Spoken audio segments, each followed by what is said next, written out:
ഇന്നത്തെ വീഡിയോയിൽ നമ്മൾ J1000 എന്ന് പറയുന്ന VFD ഉണ്ട്, എസ്കവ എന്നുള്ള ബ്രാൻഡിൻ്റെ. അപ്പോൾ ആ VFD ഉപയോഗിച്ച് അതിൻ്റെ സ്പീഡ് നമ്മളൊരു ഇൻഡിക്കേറ്ററിൽ കാണിക്കുന്നതാണ് ഇന്നത്തെ വീഡിയോ. അതായത് സാധാരണ നമുക്ക് VFDയിൽ തന്നെയാണല്ലോ സ്പീഡ് കാണാൻ പറ്റുക. അതിൻ്റെ റിമോട്ട് ആക്സസിലേക്ക് നമ്മൾ ഒരു ഡിസ്പ്ലേ വഴി എടുത്തിട്ട് അതിനെ ഇൻഡിക്കേറ്റ് ചെയ്യുന്നതാണ് ഈ വീഡിയോയിൽ നമ്മൾ ഡിസ്കസ് ചെയ്യുന്നത്. അപ്പോൾ നേരെ വീഡിയോയിലേക്ക് പോകാം. വിഷൻ കൺട്രോൾസിൻ്റെ ലേണിംഗ് ആൻഡ് സൊല്യൂഷൻ പ്രൊവൈഡിംഗ് ചാനലിലേക്ക് എല്ലാവർക്കും സ്വാഗതം.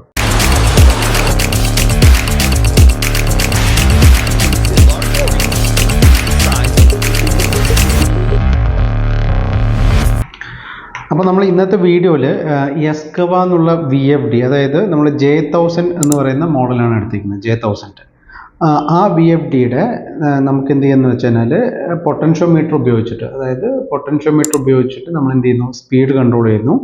അതുകൂടാണ്ട് നമ്മൾ എന്ത് ചെയ്യുന്നത് വെച്ചാൽ ഈ VFDയുടെ സ്പീഡ് നമുക്ക് ഒരു ഡിസ്പ്ലേ, അതായത് PIC 101A എന്ന് പറയുന്ന സെലക്റ്റിൻ്റെ ഒരു പ്രോസസ് ഇൻഡിക്കേറ്റർ ഉപയോഗിച്ചിട്ട് നമ്മൾ എന്ത് ചെയ്യുന്നു, ആ സ്പീഡ് നമ്മൾ ഇതിനകത്ത് റീഡ് ചെയ്യുന്നു. അതാണ് നമ്മൾ ഈ വീഡിയോയിൽ ഇന്ന് ചെയ്യാൻ പോകുന്നത്. അപ്പോൾ നമുക്ക് എന്ത് ചെയ്യാം, ആദ്യം ഈ ഡ്രൈവിൻ്റെ സ്പെക്കൊന്ന് ഞാൻ കാണിച്ചു തരാം ജസ്റ്റ്.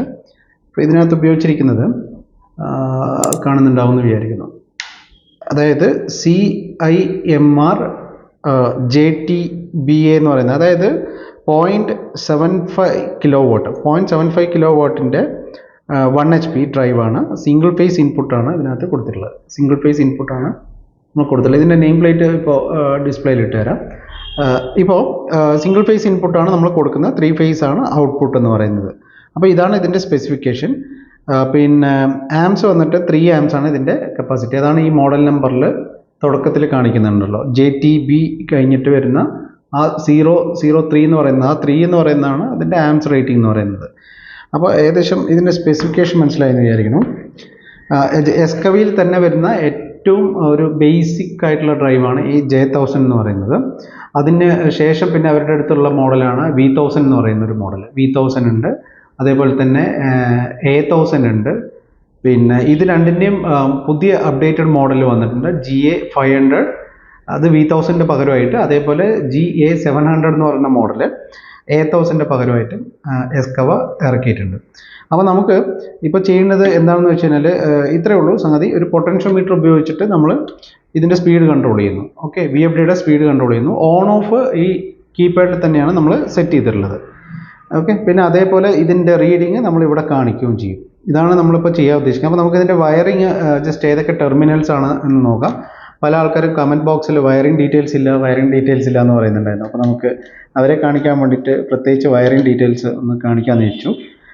പിന്നെ ഇതിൻ്റെ വയറിങ് ഡീറ്റെയിൽസ് വലിയ കോംപ്ലിക്കേഷൻസ് ഒന്നും ഇല്ല കേട്ടോ. ആക്ച്വലി ഏത് ഡ്രൈവ് ആണെങ്കിലും നിങ്ങൾക്ക് അതിനകത്ത് മാനുവലിൽ കയറിയിട്ട് ഇതിൻ്റെ ബേസിക് ആയിട്ടുള്ള വയറിങ് ഡീറ്റെയിൽസ് എടുക്കാവുന്നതാണ്. അപ്പോൾ ഇനി ഇൻ കേസ് നിങ്ങൾക്ക് എന്തെങ്കിലും ഡൗട്ട് ഉണ്ടെങ്കിൽ വാട്സപ്പ് നമ്പർ കൊടുക്കുന്നുണ്ട്, അതിനകത്ത് കമ്മ്യൂണിക്കേറ്റ് ചെയ്ത് കഴിഞ്ഞാൽ കാരണം എല്ലാവർക്കും ഇത് ജനറൽ ആയിട്ടുള്ള ഒരു വീഡിയോ ആയതുകൊണ്ട് സ്പെസിഫിക് ആയിട്ട് കൂടുതൽ ടെക്നിക്കലിലേക്ക് പോകാൻ പറ്റില്ല. അപ്പോൾ ചില ആൾക്കാർക്ക് ആവശ്യമുണ്ടെങ്കിൽ മാത്രം നമ്മളത് പ്രോഡക്റ്റ് ആവശ്യമുണ്ടെങ്കിലോ അല്ലെങ്കിൽ കൂടുതൽ ടെക്നിക്കൽ ആവശ്യമുണ്ടെങ്കിലോ വാട്സപ്പ് നമ്പർ കൊടുക്കുന്നുണ്ട്, കമ്മ്യൂണിക്കേറ്റ് ചെയ്യാം.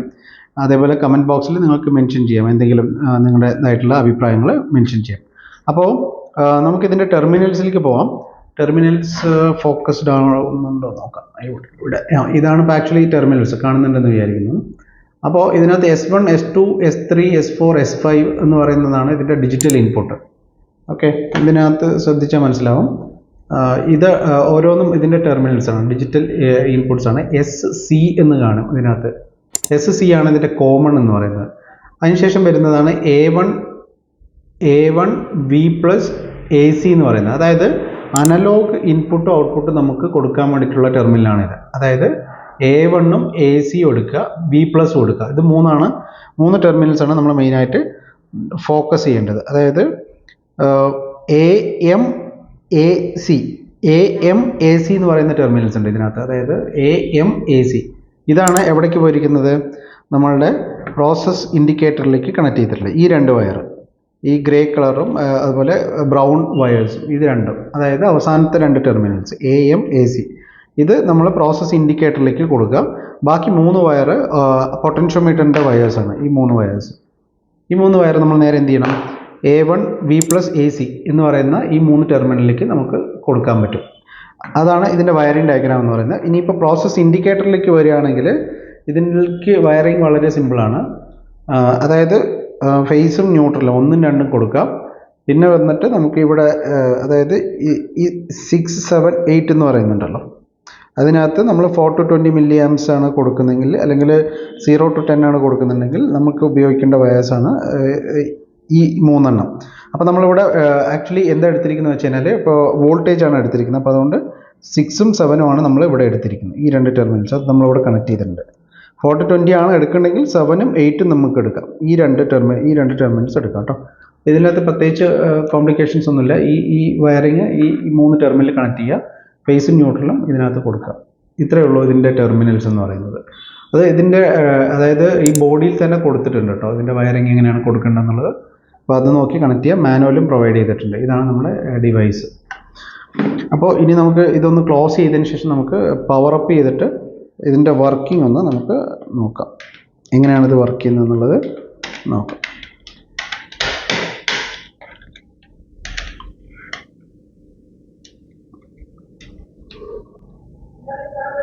അപ്പോൾ നമുക്കിതൊന്ന് പവർ ഓൺ ചെയ്ത് നോക്കാം കേട്ടോ. ശരി,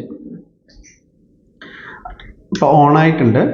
ഇപ്പോൾ രണ്ട് ഇതിനകത്തും എന്താ കാണിക്കുന്നത് വെച്ചാൽ 00 എന്ന് കാണിക്കുന്നുണ്ട്. ഇപ്പോൾ നമ്മൾ ഈ PIC 101 ഉണ്ടല്ലോ, ഇതിനകത്ത് നമ്മൾ സെറ്റ് ചെയ്തിരിക്കുന്ന RPM ആണ് കേട്ടോ. VFDക്കകത്ത് കാണിക്കുന്നത് ഹേർട്സ് ആയിരിക്കും. അപ്പോൾ ഇതിനകത്ത് നമ്മൾ സെറ്റ് ചെയ്തിട്ടുള്ള കറക്റ്റ് RPM ആണ്. ആ 50 ഹേർട്സിനെ നമ്മൾ കൺവേർട്ട് ചെയ്തിട്ട് ഇൻ ടേംസ് ഓഫ് RPMലേക്കാണ് നമ്മൾ കാണിച്ചിരിക്കുന്നത്. നമുക്ക് ജസ്റ്റ് ഇതൊന്ന് റൺ ചെയ്ത് നോക്കാം. റൺ കമാൻഡ് കൊടുത്തിട്ടുണ്ട്. ഒരു സെക്കൻഡ്. യെസ്, ഇപ്പോൾ ഈ പോർട്ട് നമ്മൾ തിരിക്കുന്നുണ്ടോ, അപ്പോൾ തിരിക്കുന്ന സമയത്ത് സ്പീഡ് വേരി ആവുന്നുണ്ട്. അപ്പോൾ നമുക്ക് ജസ്റ്റ് അത് 50 ഹേർട്സ് ആക്കാം. 50 ഹേർട്സ് ആവുന്ന സമയത്ത് ഇവിടുത്തെ RPM വന്നിട്ട് 1440 ഇതിൻ്റെ RPM. ചെറിയൊരു വേരിയേഷൻ ഉണ്ടാവും. സംടൈംസ് നമ്മൾ ഏത് പ്രോഡക്റ്റ് ആണോ ഉപയോഗിക്കുന്നത്, ഇപ്പോൾ സെലക്ട് അല്ലാതെ വേറെ ഏതെങ്കിലും പ്രോഡക്റ്റ് കുറച്ചുകൂടെ ക്വാളിറ്റി ഉള്ളത്, ക്വാളിറ്റി മീൻസ് സെലക്ട് ക്വാളിറ്റി ഉണ്ട്, അല്ലാത്ത ചില നമുക്ക് ക്രിട്ടിക്കൽ ആപ്ലിക്കേഷൻസിൽ വേണമെങ്കിൽ ഓംറോണോ അല്ലെങ്കിൽ ഹൈ എൻഡ് സീരീസ് നമുക്ക് വേണമെങ്കിൽ ഉപയോഗിക്കാം. ബട്ട് അതിൻ്റെ കോസ്റ്റും ഇതിൻ്റെ 3, 4, 5 ഇരട്ടി കോസ്റ്റ് വരും. ഓക്കെ, അപ്പോൾ അത് അത്രയും ആവശ്യമുണ്ടെങ്കിൽ മാത്രം അത് ചെയ്യുക. അല്ലെങ്കിൽ നോർമലി ഒരു ടോളറൻസ് ഒരു 5 to 5 ഹേർട്സ് അല്ലെങ്കിൽ 2 to 3 ഹേർട്സ് ഒക്കെ വ്യത്യാസം വന്നാൽ, RPM വ്യത്യാസം വന്നാൽ കുഴപ്പമില്ലെങ്കിൽ നമുക്കത് ചെയ്യാം. അപ്പോൾ ഇതാണ് ഇപ്പോൾ ഇതിൻ്റെ ഒരു സെറ്റപ്പ് എന്ന് പറയുന്നത്. അപ്പോൾ നമുക്ക് ജസ്റ്റ് സ്പീഡ് ഒന്ന് കുറച്ച് നോക്കാം. സ്പീഡ് ഞാൻ കുറയ്ക്കുന്നുണ്ട്. ഇപ്പോൾ നമുക്ക് എന്ത് ചെയ്യാം, ഏകദേശം ഒരു 25 ഹേർട്സിലേക്ക് കൊണ്ടുവരാം. 25 ഹേർട്സ് എന്ന് പറയുമ്പോൾ 1440 പകുതി, അപ്രോക്സിമേറ്റ് 720 ആ RPMലേക്ക് വരുന്നുണ്ട്. അപ്പോൾ ഇത് നമുക്ക് എന്തിനാന്ന് വെച്ച് കഴിഞ്ഞാൽ പല സൈറ്റിലും നമുക്ക് VFD പാനലിനകത്തായിരിക്കും കിടക്കുന്നുണ്ടാവും, കൺട്രോൾ പാനലിനകത്തായിരിക്കും. അപ്പോൾ നമുക്കത് വളരെ കുറച്ചും കൂടെ ഒരു വൈഡ് സ്ക്രീനിൽ നമുക്ക് വൃത്തിയായിട്ട് കാണണം എന്ന് പറയുകയാണെങ്കിൽ നമുക്ക് ഇത്തരം ഡിസ്പ്ലേസ് ഉപയോഗിക്കാം. ഇത് തന്നെ കുറച്ചുകൂടെ വലിപ്പം വേണമെങ്കിൽ നമുക്ക് അത്തരം ഡിസ്പ്ലേസ് അവൈലബിൾ ആണ്. അപ്പോൾ നമ്മൾ അത് ഉപയോഗിച്ചിട്ട് നമുക്ക് ഇത് സെറ്റ് ചെയ്യാവുന്നതേ ഉള്ളൂ. അപ്പോൾ എന്ത് തന്നെ ആണെങ്കിലും VFDൻ്റെ ഔട്ട്പുട്ട് നമുക്ക് ഇതുപോലുള്ള ഡിസ്പ്ലേയിൽ കാണുന്ന സമയത്ത് വർക്കേഴ്സിന്, അതായത് ഓപ്പറേറ്റേഴ്സിന് കുറേ കൂടെ കൺവീനിയൻ്റ് ആണ്. അത് ആ RPM നോക്കിക്കൊണ്ട് നമുക്ക് വർക്ക് ചെയ്യാൻ പറ്റും. അപ്പോൾ അതുകൊണ്ട് ചിലപ്പോൾ നമ്മുടെ പ്രോസസ്സ് കുറേ കൂടെ ഭംഗിയായിട്ട് എഫക്റ്റീവായിട്ടും മാക്സിമം എഫിഷ്യൻസിയിൽ നമുക്ക് എന്ത് ചെയ്യാൻ പറ്റും, വർക്ക് ചെയ്യാനായിട്ട് കഴിയും. അപ്പോൾ നമ്മുടെ പ്രൊഡക്റ്റിൻ്റെ ക്വാളിറ്റി തന്നെ ചിലപ്പോൾ മാറിയെന്ന് വരും. അപ്പോൾ പല ആൾക്കാരും ഈ സ്പീഡ് ഏകദേശം ഒരു എക്സ്പീരിയൻസിൻ്റെ പുറത്ത് ഒരു ഊഹത്തിലാണ് പലപ്പോഴും ഫ്രീക്വൻസി സെറ്റ് ചെയ്യുക അല്ലെങ്കിൽ RPM വേരി ചെയ്യുക. അപ്പോൾ അതിന് പകരം എന്താണെന്ന് വെച്ച് കഴിഞ്ഞാൽ കൃത്യമായിട്ട് നിങ്ങൾക്ക് വാല്യൂ സെറ്റ് ചെയ്യാം. ഇപ്പോൾ ഫോർ എക്സാമ്പിൾ 720 നമ്മൾ സെറ്റ് ചെയ്തിട്ട് ഒരു ക്വാളിറ്റി പ്രോഡക്റ്റ് നമുക്ക് കിട്ടിയിട്ടുള്ളതെങ്കിൽ നമുക്കത് നോട്ട് ചെയ്ത് വെക്കാം. നെക്സ്റ്റ് ടൈം അതേ പ്രോഡക്റ്റ് അതേ സമയത്ത് പ്രൊഡക്ഷൻ എടുക്കുന്ന സമയത്ത് ഈ പറയുന്ന 720 കൃത്യമായിട്ട് സെറ്റ് ചെയ്ത് വെക്കാം. എന്നിട്ട് നമുക്ക് പ്രൊഡക്ഷൻ എടുക്കാം. അതിനുശേഷം അടുത്തത് 1320 എത്രയാണെന്ന് വെച്ച് കഴിഞ്ഞാൽ ആ RPM സെറ്റ് ചെയ്യുക, അതിന് വേണ്ട പ്രൊഡക്ഷൻ ആയിട്ട് എടുക്കുക. അപ്പോൾ ഇതെല്ലാം യൂസർ ഫ്രണ്ട്ലിനെസ് കൊണ്ടുവരാൻ വേണ്ടിയിട്ടാണ്. അതായത് ആരാണോ മാനുഫാക്ചർ ചെയ്യുന്നത് അല്ലെങ്കിൽ അവിടുത്തെ ഓപ്പറേറ്റർ അയാളുടെ കൺവീനിയൻറ്റിന് അനുസരിച്ചിട്ട് ഇത് സെറ്റ് ചെയ്യാൻ വേണ്ടിയിട്ടാണ് ഇങ്ങനെ ഒരു ആപ്ലിക്കേഷൻ. അപ്പോൾ അത് കൂട്ടുന്നതുകൊണ്ട് നമുക്ക് കസ്റ്റമർക്ക്, അതായത് നമ്മുടെ പ്രൊഡക്ഷൻ യൂണിറ്റിന് തന്നെയാണ് ഗുണം. പ്രൊഡക്റ്റിൻ്റെ ക്വാളിറ്റി മാറുന്ന സമയത്ത് അത് സ്വാഭാവികമായിട്ടും നമുക്ക് ഗുണമായിട്ടാണ് വരിക. അതേപോലെ ഏറ്റവും ട്രാൻസ്പെറൻറ്റും ആയിരിക്കും. നമുക്ക് പാനലിനകത്തിരിക്കുന്ന അല്ലെങ്കിൽ VFDക്ക് അകത്തിരിക്കുന്ന ആംബിയറോ വോൾട്ടേജോ എത്രയാണെന്ന് നമ്മൾ ഇടയ്ക്കിടയ്ക്ക് നോക്കേണ്ട കാര്യമില്ല. അപ്പോൾ ഇത്തരം ഡിസ്പ്ലേസ് നമുക്ക് എവിടെയാണോ കാണേണ്ടത് ആ സ്ഥലത്ത് കൊണ്ടുവന്ന് വെച്ചിട്ട് നമുക്ക് ഇത്തരം വർക്കിംഗ് എല്ലാം ചെയ്യാൻ പറ്റും. ഇപ്പോൾ നമ്മൾ 0 to 10 ആണ് ഇതിൻ്റെ ഫീഡ്ബാക്ക് എടുത്തിട്ടുള്ളതെങ്കിൽ നമുക്ക് RS485 വഴി എടുക്കാം, 4 to 20 മില്ലി ആംസ് വഴി ഔട്ട്പുട്ട് എടുക്കാം. പല രീതിയിലും ചെയ്യാൻ പറ്റും കേട്ടോ. അപ്പോൾ ഒന്നിൽ കൂടുതൽ ഡിസ്പ്ലേസ് വേണമെങ്കിൽ ഒരുമിച്ച് കാണിച്ചു തരാൻ പറ്റും. ഇനി ഈ റീഡിങ് തന്നെ നിങ്ങൾക്ക് കമ്പ്യൂട്ടറിലോ അല്ലെങ്കിൽ മൊബൈലിലോ എല്ലാം കാണിക്കാനുള്ള സംവിധാനം ഇപ്പോൾ ഉണ്ട്. അതായത് IoT എന്ന് പറയുന്ന കോൺസെപ്റ്റ് ഒക്കെ ഇപ്പോൾ ഓൾറെഡി വന്നിട്ടുണ്ട്. അപ്പോൾ നിങ്ങൾക്ക് ഇതേ റീഡിങ് നിങ്ങൾ ലോകത്ത് എവിടെ ഇരുന്നുകൊണ്ട് വേണമെങ്കിൽ നിങ്ങൾക്ക് കാണാനോ അല്ലെങ്കിൽ ഈ ഡിവൈസിനെ കൺട്രോൾ ചെയ്യാനോ ഒക്കെ കഴിയും. അതിന് പ്രത്യേകിച്ച് നമ്മളെ പ്ലാന്റിൽ വന്ന് എപ്പോഴും നിൽക്കണം എന്നൊന്നുമില്ല.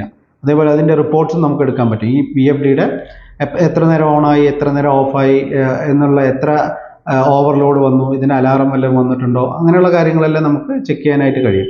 അപ്പോൾ അതുകൊണ്ടുള്ള ഗുണം എന്താ വെച്ചാൽ മോട്ടറിൻ്റെ ലൈഫ് സ്പാൻ കൂട്ടാൻ പറ്റും. നമുക്ക് അൺഎക്സ്പെക്റ്റഡ് ആയിട്ട് വരുന്ന പവർ ഫെയിലിയർ അല്ലെങ്കിൽ മെയിൻ്റനൻസ് ഇതെല്ലാം നമുക്ക് കൺട്രോൾ ചെയ്യാനായിട്ട് കഴിയും. അപ്പോൾ ഏകദേശം നമുക്ക് ഈ ഒരു വീഡിയോ കൊണ്ട് ഉദ്ദേശിച്ചത് എല്ലാവർക്കും യൂസ്ഫുൾ ആയി എന്ന് വിചാരിക്കുന്നു. അപ്പോൾ നിങ്ങൾക്ക് ഇത്തരം എന്തെങ്കിലും ആപ്ലിക്കേഷൻസ് ഉണ്ടെങ്കിൽ കമൻറ്റ് ബോക്സിൽ മെൻഷൻ ചെയ്യുക. വാട്സപ്പ് നമ്പർ കൊടുത്തിട്ടുണ്ട്. ഈ പ്രോഡക്റ്റുകൾ എന്തെങ്കിലും ആവശ്യമുണ്ടെങ്കിലോ അല്ലെങ്കിൽ നിങ്ങൾക്ക് എന്തെങ്കിലും സൊല്യൂഷൻസ് റിക്വയർമെൻറ്റ് ഉണ്ടെങ്കിലും നിങ്ങൾക്ക് അതുമായിട്ട് കമ്മ്യൂണിക്കേറ്റ് ചെയ്യാവുന്നതാണ്. അപ്പോൾ നിങ്ങൾക്ക് ഈ വീഡിയോ യൂസ്ഫുൾ ആയെന്ന് വിചാരിക്കുന്നു. യെസ്കവ VFDയുടെ റിക്വയർമെൻറ്റോ അല്ലെങ്കിൽ ഇതുമായി ബന്ധപ്പെട്ട് ഇത്തരം എന്തെങ്കിലും കസ്റ്റമൈസ്ഡ് ആയിട്ടുള്ള ആപ്ലിക്കേഷൻസോ നിങ്ങൾക്കുണ്ടെങ്കിൽ വാട്സപ്പ് നമ്പർ കൊടുക്കുന്നുണ്ട്, കമ്മ്യൂണിക്കേറ്റ് ചെയ്യാം. എന്തെങ്കിലും സംശയങ്ങളോ നിങ്ങൾക്ക് എന്തെങ്കിലും സജഷൻസോ ഉണ്ടെങ്കിൽ കമൻറ്റ് ബോക്സിൽ മെൻഷൻ ചെയ്യാം. ഞങ്ങളെ കൊണ്ട് പറ്റുന്നതാണെങ്കിൽ ഞങ്ങളത് കറക്റ്റ് ചെയ്യുന്നതായിരിക്കും. അപ്പോൾ നമുക്ക് മറ്റൊരു വീഡിയോയിൽ വീണ്ടും കാണാം. Thank you.